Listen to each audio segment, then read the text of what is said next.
ഇവിടെ ഈ സെക്രട്ടേറിയറ്റിന്റെ മുമ്പിൽ നടക്കുന്ന സമരങ്ങൾ നോക്കിയാൽ മതി. ഒരു ഭാഗത്ത് ആശാ വർക്കർമാരുടെ സമരം, CPO റാങ്ക് ലിസ്റ്റുകാർ കരഞ്ഞുകൊണ്ട് ഇറങ്ങിപ്പോയി, സമരങ്ങളുടെ വേലിയേറ്റം.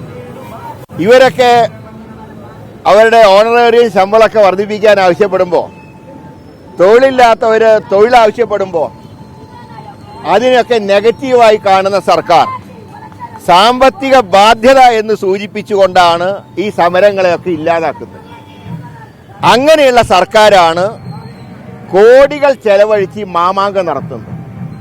തീർച്ചയായിട്ടും ഇതുപോലുള്ള മാമാങ്കങ്ങൾ ധൂർത്താണ്. ഇതുകൊണ്ടൊന്നും സർക്കാർ രക്ഷപ്പെടില്ല. ഇനി മൂന്നാമതും വരും എന്ന് പറഞ്ഞാൽ ഇത് രണ്ടാമത്തേത് ഇവരുടെ അവസാനത്തെ ഗവൺമെന്റ് ആയിരിക്കും എന്ന് മാത്രമേ ഞങ്ങൾ പറയുന്നുള്ളൂ. അതുകൊണ്ട് ഈ ധൂർത്തിന് ഒരിക്കലും UDF കൂട്ടുനിൽക്കില്ല. ഞങ്ങളുടെ ജനപ്രതിനിധികൾ ഉൾപ്പെടെ ഈ ആഘോഷങ്ങൾ ബഹിഷ്കരിക്കുക. അല്ല, ഞാൻ പറഞ്ഞതാണ്, സമരക്കാർ പന്തൽ കെട്ടിയാൽ പൊളിക്കും, മഴയത്താണെങ്കിലും വെയിലത്താണെങ്കിലും. സർക്കാരിന് പന്തൽ കെട്ടാം. ഇതൊക്കെ അവിടെ നടക്കുന്നത്. ഇവിടെയൊക്കെ ഏതാണ്ട് തിരുവായിക്ക് എതിർവായി ഇല്ല എന്നുള്ള രീതിയിലാണ് പിണറായി പെരുമാറിക്കൊണ്ടിരിക്കുന്നത്. ഇത് സർക്കാരിന്റെ അവസാനത്തിന്റെ ആരംഭമാണ് ഇത്തവണത്തെ ആഘോഷം. കഴിഞ്ഞ ലോക്സഭയിലെ നവകേരള സദസ്സിന് എന്താണോ ഉണ്ടായത് അത് തന്നെയാണ് ഈ 4ാം വാർഷിക ആഘോഷത്തിന് സംഭവിക്കാൻ പോകുന്നത്. അല്ല, ഞാൻ ചോദിക്കുന്നത് ഏത് പാർട്ടിയാണ് അവിടെ സ്ഥാനാർത്ഥിയെ തീരുമാനിച്ചത്? ആദ്യം ഇലക്ഷൻ പ്രഖ്യാപിക്കണ്ടേ?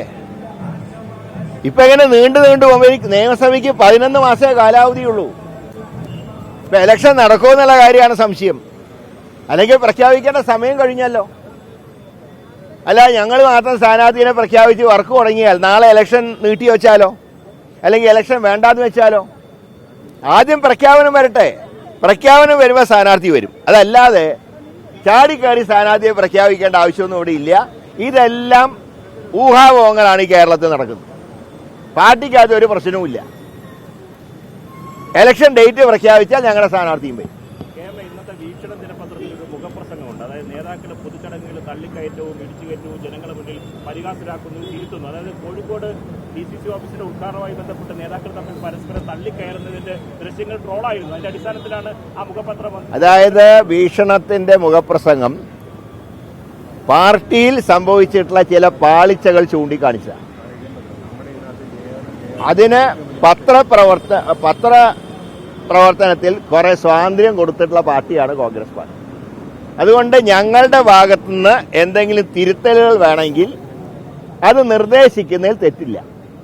അതുകൊണ്ട് മുഖപ്രസംഗത്തിൽ വലിയ കുഴപ്പമൊന്നും ഞാൻ കാണുന്നില്ല. അത് ഞങ്ങൾ KPCയിൽ ചർച്ച ചെയ്ത കാര്യമാണ്. ഇതുപോലത്തെ സംഭവങ്ങൾ ആവർത്തിക്കാതിരിക്കാനുള്ള കാര്യങ്ങൾ ഞങ്ങൾ സ്വീകരിക്കുന്നുണ്ട്. അല്ല, ആരാണെങ്കിലും, നേതാക്കളാണെങ്കിലും അണികളാണെങ്കിലും പാർട്ടിക്ക് അവമതിപ്പുണ്ടാവരുത്.